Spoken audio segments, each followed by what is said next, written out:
for JorDan. I think because actually what Dogao said, it's very risky to play Rooster because like having bad deer or something just puts you back like 20 seconds or 25 seconds, and then you basically have a weird unnecessary disadvantage, and so probably Islands is a safer pick.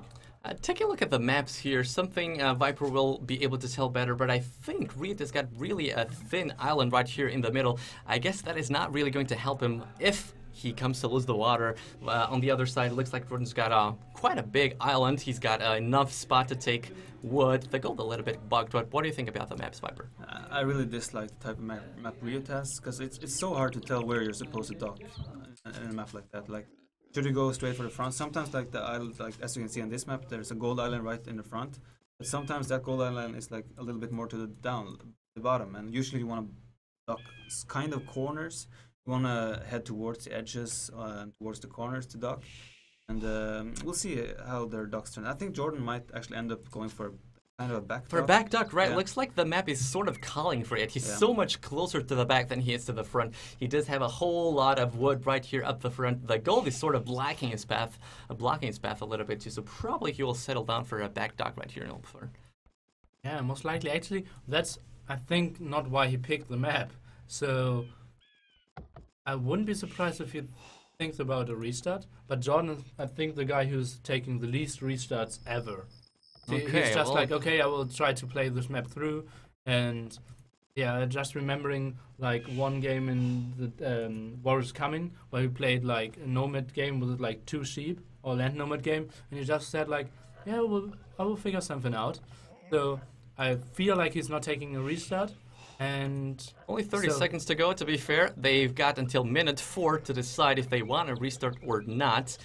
And this is something not unusual. We do see players getting the boar even with the scout, not with the villager. Don't wonder for the house. Isn't he missing a house? Looks like RiuT here could be getting house. Nope, he's doing it right here in the front. Looks like that will be okay. The house in the front sort of indicates that he might be going for a forward dock. He's building it to the right hand side. He's building it somewhere right here, quite far away. What about this, Viper? I think that's as good of a dock that he could have hoped for with this map. So good job, Brian. Absolutely. And JorDan, look at JorDan's forward dock. It took quite some time to walk. JorDan went for a forward dock as well. So we might. What are the strategies going to be most likely here, Viper? Is it going to be fast feudal like we see on Rooster and middle control with the galleys, or what could be happening here? I think both of them will go for relatively fast feudal agents and then take it from there. Like on islands, you can sometimes you're really far, so you. I'm just wondering what's happening here. Wait, exactly did he run back with He was trying to. The ball was on the left hand side. Ah, I see. So board was probably right there. So okay, it was actually really nicely done. Just waiting for the other board to finish, and timing that in the perfect manner so that the board starts running back. Really nicely done, to be fair. And let's try to see the up times. It's 114 food. JorDan was expecting the board to lose aggro much earlier, but it kept chasing, so. Yeah, it's a little bit far away from the TCs. Getting a couple of deer in. Those deer weren't really easy lureable, but then again, you need to keep in mind these guys have no lag whatsoever. They are playing on LAN. The lag is pretty much non-existent. That makes it easier to actually get a couple of deer. Absolutely, the luring is way there, and only now we can see the villagers running back here, and this shows like how much villager time he's losing actually. And the deer is only now at this time because he decided to get both boars. So that deer not too very fortunate as well. Looks like he's going for the loom, waiting for that to finish, and we'll try to click up to feudal age. There he goes. He will go up to feudal age faster than RiuT. RiuT seems to be waiting for one more villager. Without loom. Yeah. We haven't really talked about JorDan's dock though. It's actually pretty horrible, to be honest. Yeah, there's no fish. There's just one deep fish around it, and that's gonna run out, and then he's gonna be out. He can redock towards the left, and it's gonna be okay. But it's still, I don't understand why he went for that forward dock. Everything pointed towards like a back dock. Back dock, indeed. Yeah. He didn't go for that, but he will be the first one to get feudal age, and it looks like he will try to be scouting with one of the fishing boats, as far as I can see, to try to know where are the docks from RiuT. But he is sort of searching for fish at the moment, and found some beautiful fish. Oh, actually, this was a full. Yeah, he was actually did full, have a so couple had of to food go units. all the way back now, sadly. And John is just a bit faster, and JorDan seems is like- definitely looking to play aggressive. yeah, All his stock positions since towards that. Well, RiuT, I think he's like he went up without Loom. He went for a little bit more greedy, but I mean it's islands. You're not gonna villagers 15 minutes regardless. So going no Loom is. I used to go Loom as well myself because I felt like the up times with Loom. Like have a Have a build that little you bit of know- idle yeah, time on the Yeah, TC. so you know that you're gonna get up super fast, but I mean you can do the same up without Loom island. So I think RiuT's got the better end of the build and Docs here. I think this sort of depends how fast will JorDan be able to actually find those docks of RiuT, right? Because RiuT will be later. He only had 2 docks as far as I could see. Does he have a third one? He does have a third one at this point. Maybe even if JorDan does get to see where the docks from RiuT are, he probably won't still be able to get too many kills right there. He's still sort of trying to split his army to make sure he knows exactly where RiuT is. Let's take a look at this point of view. He is heading into the right direction right here with this right galley. Looks like he could be... Yeah, he just saw it. He knows exactly where the docks from RiuT are, so he will probably be pulling up this one back. Needs to make sure he does not lose a single galley right there. RiuT with 3 of his own, so looks like this could actually pay off for RiuT because he went a little bit later with a little bit better economy. yeah, obviously. Like some time ago, when the Grush wasn't that effective, you always wanted to go up with like 1 fishing ship more than your enemy and 1 villager more, kind of, because it was tough to kill guys, and then you always obviously want the better eco, and that's what we can see of RiuT now. Interesting enough, looks like JorDan has got 1 more fishing boat than RiuT. What about this Viper? He made the first 2 galleys to scout to find out where RiuT was, and if he would have found RiuT to be even further away, I think you would see JorDan add even more fish. He's up to 6 fish now. He's using the furthest dock away from the fight to add more fish. Make the fishing ships, and here comes the first engagement. This could be quite important. Looks like RiuT is doing the better. Micro JorDan just is going to lose 1 galley like that for nothing. A nice job here by RiuT. A little bit of an overreaction by JorDan right there. He could take a fishing boat easily. He's not targeting them just yet, but still causing a lot of idle time. So nice job by RiuT here, taking 1 galley, causing a lot of idle time on JorDan fishing boats. JorDan has now finished fletching and will take the fight and will just out micro RiuT easily. So RiuT will most likely be going back because he doesn't even have a blacksmith. Be bringing more galleys, more reinforcements. He does have more numbers by a lot, to be fair. It's 12 against 9. Wow. So he might be considering taking the fight. I probably just saw that JorDan has got the +1. He does not have it, so he will wait until that fletching upgrade is done and then probably start to engage, or maybe just go right now for it. But a 5 galley advantage for RiuT, quite big here at this moment. Absolutely. I think JorDan lost like 1 or 2, but the fishing ship just made the difference. Yeah, indeed. JorDan seems to be playing a little bit greedy. He will realize at some point he does not have the numbers to match RiuT. RiuT trying to make use of his awesome micro right here. Trying to split does this a little bit. Unfortunately, since 1 alone manages not to lose it. So nice job here. JorDan needs to be careful. Go back a little bit more. Wait for reinforcements and then start I engaging. think RiuT needs to be more aggressive now. He sees that JorDan has very little at the moment, and he had like 12 against what's that, 7 at the front. So, and he still retreated. The overall numbers are clearly for RiuT, and he's just chilling. Maybe he thought, okay, I will have a very good eco and I will get castle earlier, but he had such a huge advantage. I think he could have pushed it. How did it come to this, Viper? It's now a 7 galley advantage for RiuT. Well, JorDan did try to add a couple of fishing ships, so that's it's hurt his galley production a little bit, but it still shouldn't be this significant. He's lost a couple of galleys for free, I think. And right now, Let's see how will this fight go here. RiuT going in pretty much with no... But why is he going back? He's got so many more numbers.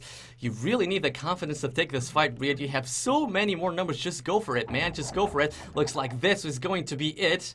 And not quite just yet. So actually JorDan doing really nicely here. He's so much behind when it comes to the numbers. Still pulling RiuT back, but maybe now he gets a little bit of confidence. He goes in, there he goes. Takes 1 galley. He's going to take a couple of more because he's got so much more numbers. But once more, a little bit defensive here by RiuT. Just plain not attacking. Yeah, it's weird. Like he thinks, okay, JorDan has to have the same amount than I do, and I will just try to micro and stuff. Jordan even But okay, this sort of explains a little bit what was happening. JorDan is going for the land right here. We can see a transport ship, but RiuT somehow spotted it, probably with a scout even. And this explains a whole lot of stuff. He's dropping a tower right there, just behind RiuT's wood. RiuT should be able to see this with no problem. He throws up the stone wall, so this could be actually hard for JorDan to do anything now. As you can see on the middle of the screen right now, JorDan ran his scout straight into RiuT's space. As you can see, the scout is dead there, so that kind of gave it away, I would say. Yep, but, well, if a scout is there, that sort of explains something. So but JorDan is now hoping for RiuT to overreact on land, because I don't think JorDan's going to make more buildings here for now.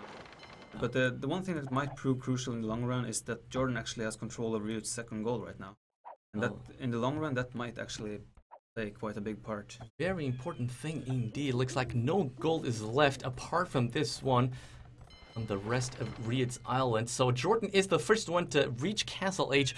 What are we expecting here, Viper? Is JorDan going to stick to the land, or is he going to try and make more galleys and take advantage of the higher technology? Well, RiuT is going to hit Castle Age first. But, sorry, I messed that up. Sorry. But they have quite similar uptime, so it's still going to be galley micro. Where they're going to do ballistics, and I think RiuT realized that he's ahead in water now, so he's going to get ballistics and add more docks, keep adding more docks, and he's just going to try to pick a big fight at one point.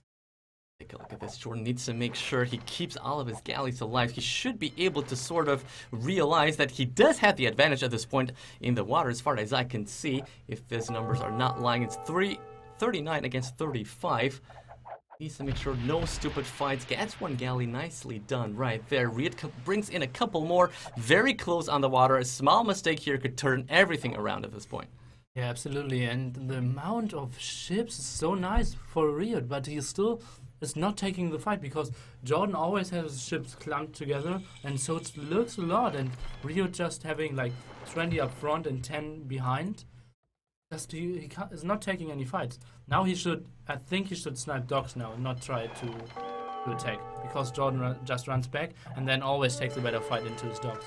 So I think RiuT should stop chasing now.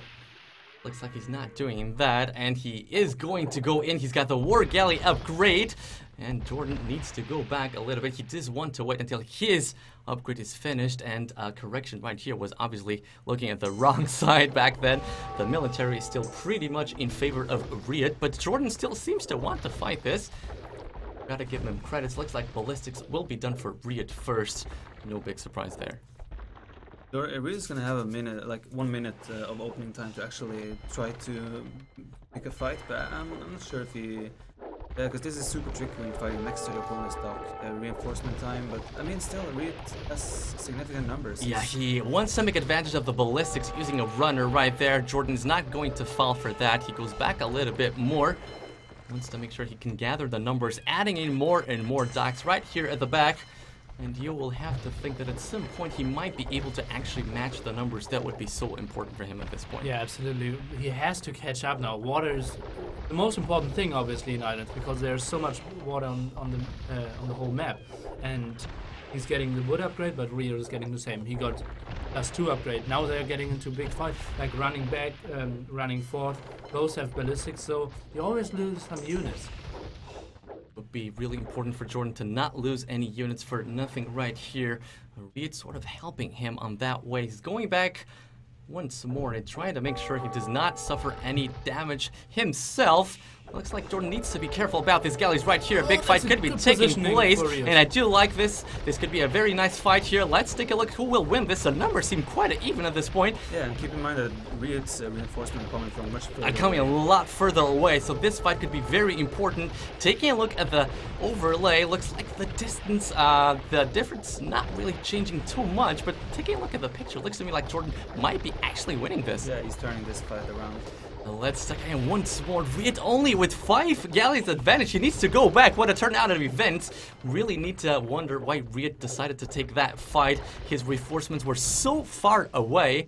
And looks like he just sort of gave the advantage away a little bit with that fight. Yeah, he only has a little advantage now. He had the way better positioning, but JorDan just rearranged all his ships so quickly and got a very good fight close to his docks then. And Yeah, now the difference is only 5, and it was like 12 before the fight. Indeed, and this 2 galleys could be sniped away. No, it's not gonna happen. Still very intense, the water fight indeed. Only 4 galleys advantage here for RiuT. I want to take a look at how many docks does each player have. Let me take a look at JorDan. Well, a whole lot of them. That's all I can say. Let's go fast to RiuT. Well, maybe quite similar as far as I can tell. Added docks later, it seems. He has a villager now building, and JorDan is adding his 8th dock, I think, Yeah, right now. I think it's 8 against 7. Yeah. But JorDan still has villagers alive on RiuT's island. Take a look at that, I indeed. would love to see those guys stonewall RiuT's gold, because JorDan isn't adding thesis anyway, so might as well spend that 75 stone for something. Or something else, yeah. For RiuT, when he's gonna run out of gold, for him to take back the main gold, he has to make a siege shot. A ram is gonna spend minutes and minutes to clear the wall, so that could prove a huge thing in the long run. Like RiuT trying to take down a couple of those docks from JorDan. The numbers are once more a little bit in favor of RiuT, but not a huge difference. And once more, keep in mind the fighting is taking place close to JorDan's docks, so he needs to try to take advantage of that. I think the problem of RiuT is at the moment he's trying to find good fights and is trying to end the game, but simply killing dog for dog, house for house, sniping a galley here, sniping a galley there would be way better than trying to fight one massive fight in the docks like this again. Yeah, this could be a very nice fight for RiuT right here. He does have a huge advantage, and I think this fight could indeed go in his favor. Let's wait a little bit more to see. Yeah, JorDan does feel like he cannot win this fight. He goes back a little bit more. Nice job here by RiuT. Needs to bring more reinforcements, making sure he can capitalize on this advantage. Going to take down a couple more docks right here. JorDan really feeling pressured at this time. I was taking a look at the resources of both players. None of them is thinking about going Imperial at this time. Both of them are playing full 1 TC, just adding docks and just making complete full war galleys and castle age, so we're gonna see this for a while. Yeah, we're gonna see this for a while. The population's still sort of even, and once more, for some reason, looks like JorDan is pretty much holding on to this. The galley number still quite even, only 5 advantage at this point from RiuT. Once more, RiuT sort of trying to be a little bit too risky here, coming in with a couple more reinforcements, but he still is fighting under JorDan's dock, so he really needs to be careful about this. Yeah. There's only 3 military behind now. Really amazing. But RiuT is building the carabiniering now. What the fuck? So he the should defense upgrade for ships, so he will take way better fights now. And look at this, JorDan is only fighting with like 2/3 of time. This could be a very important fight here for RiuT. Let's once more take a look at the numbers, but indeed, RiuT has to go back. Looks like RiuT needs to go back. The difference is actually dropping for JorDan. JorDan is sort of taking the best fight out of this. RiuT needs to go back. Indeed, he's doing that just now. Maybe a little bit too late, because look at the numbers. It's JorDan taking the lead with the military numbers while being behind through the whole game. What an impressive turn out of events he really could be. Keep in mind that he still has control over RiuT's second gold, he has control over RiuT's half island with just 1 tower. And let's take a look. That gold is still not going to run out anytime soon. As well, let's take a look at the wood. The wood, yeah, let's take a look at this. It's only left, not really much left right here for RiuT, so JorDan actually only needs to hold on to the game, make sure he does not do any stupid fights, and this fight does not seem to be a stupid one. Looks like he could actually win it. Taking a look at the military difference, it's increasing. JorDan's actually going to win this fight. It does look to me he is closer to his docks. He will have faster reinforcements. Yeah, still quite close. RiuT maybe turning this out. Nope, he lost that. He lost that. He lost that fight, that's for sure. He needs to go back a little bit more. Nicely done here by JorDan. So long into the game behind, and it seems to be actually coming back. Thank you, you wonderful man. Kind of throwing the game, like not taking little steps, but taking like huge fights into the docks of JorDan, and JorDan always had the better positioning in the very big fights at the end. So look at the military count now. He's getting this back, guys. He's getting this back. It's a 10 military advantage. Actually, a little bit more, not a little bit less in this case, but he is the one pushing now after being the one being pushed the whole time. And indeed, he's still holding on to the game and doing exactly what Viper mentioned before. Top commentator right here, 2K6 at the very least, knowing exactly what's going to happen. And indeed, everything happened what you said. The mangonel needing to be made here by RiuT to make sure he can take control of that part of the map. I would love to see RiuT's wood right now again, how it's saturated. Let's take a look at that. right here. Oh boy, oh boy, oh boy. It's getting thin. It's getting very, very thin indeed. And let's take a look at this fight right here. Once more, it's RiuT needing to go back a little bit more. He does not feel comfortable, even though the numbers once more sort of evening out. Yeah, absolutely. I think RiuT, he has no options now at the moment. He can't really take a fight, but he has to fight. He has to make a big fight now, because he's running out of resources on his main island. It's going to be quite incredible indeed. So let's take a look. Yeah. Can you check if JorDan has extra TCs? Let's take a look at that. JorDan only on 2 TCs. What about RiuT? Yeah. RiuT, no extra JorDan's TC as of now. Far ahead in eco. So he will have a much better economy. He will have a safe island. Something that RiuT does not have at this point in the wood. Once more, yeah, it's running out. It's running out. He needs to move a couple of villagers. That wood should be safe by now, though. Yeah, indeed, he was able to actually take care of it. JorDan made a couple of mangonels trying to hit there, but looks like RiuT was able to out-micro those mangonels. Yeah, but out-microing one. But no new big water fight now. As we see, the numbers are quite similar. It's always like that. Whoever tries to push is the one that ends up losing. Indeed, indeed. And then they have to go back all the time. Going back a little Water bit fights more. are all about positioning, and it's like only in very late Imperial Age you're just massing armies, and it's kind of the numbers game more. But in the ship are doing such weird movements all the time, so that you just need the perfect positioning and can win a fight with like 10% deficit. It's selling a couple of resources. Looks like he's not really late to Imperial Age, but do keep in mind this gold is going to run out anytime soon. But he's building transport, as we can see. Transport He's going to take the ball. He wants to take that's the middle. clever. Indeed, he's doing that just yet. Military numbers once more really close between the players, and the one who's got most numbers, he goes forward, but another big fight, and this once more could go in favor of JorDan. Indeed, once more is close to his docks. Looks like a couple of RiuT's galleys weren't fighting just yet, but still very close. Yeah, now all those villagers on the small island are extremely vulnerable. If RiuT loses this water fight, he'll lose like most of his gold economy. And looks like he's losing this fight. Looks like he's losing this fight, or maybe, yeah, I don't know. He's absolutely losing it. Looks like he will be losing it. He still has a couple of war galleys here, not doing anything. Looking bad for RiuT, and indeed the GG is called. Can you believe this? Can you believe this, guys? After such a good start and such, RiuT was ahead for so much, or not really ahead, but sort of with the edge. He was ahead.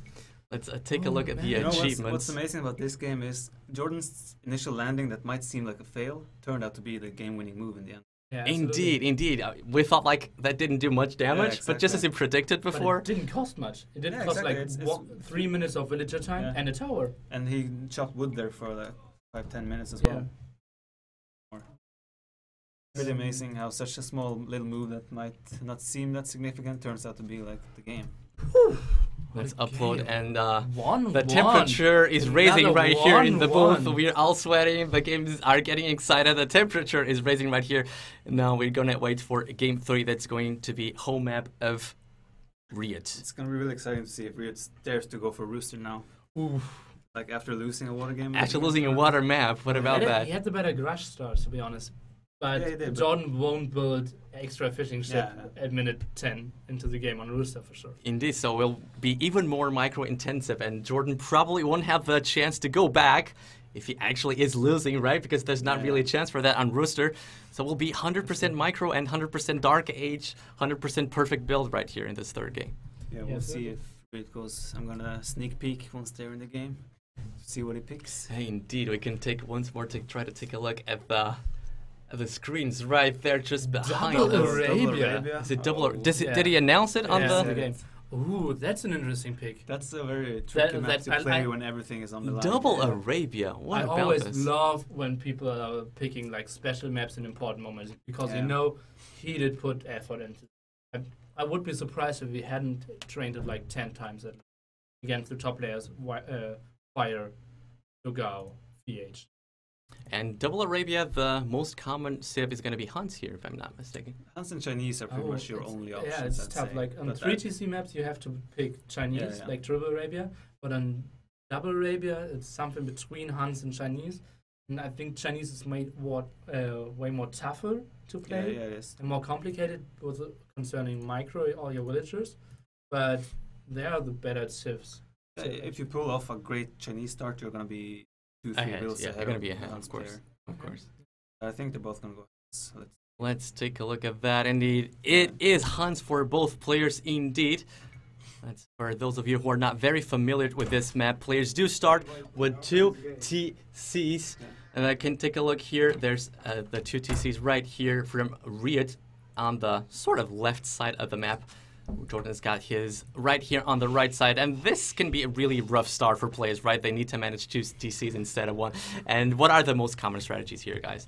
Most of the times, kind of people tend to wall 1 TC, and the other TC they are building their stables first and later their arteries. But walling 1 TC completely is tough sometimes because there are always 2 scouts. It's a lot to actually scout. Those villagers have to walk a lot. So I've seen a lot of holes on this walls. yeah, I mean, ideally you wanna get like a team wall for both your TCs, get them together. But like as Nilford said, like if you can wall 1 town safe and then just make all your military on the other side, then that's usually also a very good way to go. But usually you'll see fast castles. Like if you go for feudal play, you're taking a huge risk because getting to castle age is usually fairly simple. Yeah, I did see it quite often, players doing scouts with Huns and actually not being able to do enough damage to compensate the fast castle of the opponent. So indeed, it looks like fast castle is the primary strategy right here, and not really going for cavalry archers, right? Yeah. Because many times you see players go knights because it's so easy to raid with these open maps. Yeah, absolutely. And think about cav archers are way more cost efficient if they reach big groups and ballistics. But on a 1v1 fight with +2 defense, knights are so good.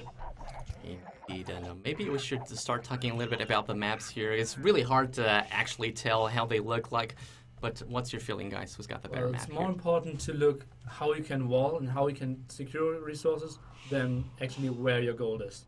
And right now, taking a look at Bria, it looks like he could actually wall the left side, the upper town center, if you will, quite nicely right here with a couple of palisades here. It looks like the front could be sort of a wallable as well.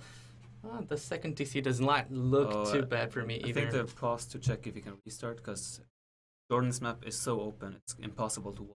Yeah, it So looks I like indeed think- it's going to be, yeah, I can see RiuT it. is calling the Yeah, restart. it's Okay. the restart That's is right. right. Yeah, indeed you can. So it's going to be a restart. I think Okay. JorDan was lucky there because JorDan's map is so open, it's really hard for him Yeah. to wall. Your general rule of thumb is more wood, the better. Yeah. Because then you can easily defend. So, yeah, both had very bad wood in this game. Yeah, this was like this Very would have been open. a super fun map. Yeah, Would it it's be a actually total slaughter. A lot of Total knights, slaughter. probably a Yeah, lot of knights absolutely. everywhere around the And place. you're So. trying to counter it with monks, but if you're raiding at like 2 or 3 spots, converting at 1 and building like villagers at 2 to 4 TCs, simply Really impossible. hard indeed. Once more, we'll take a peek.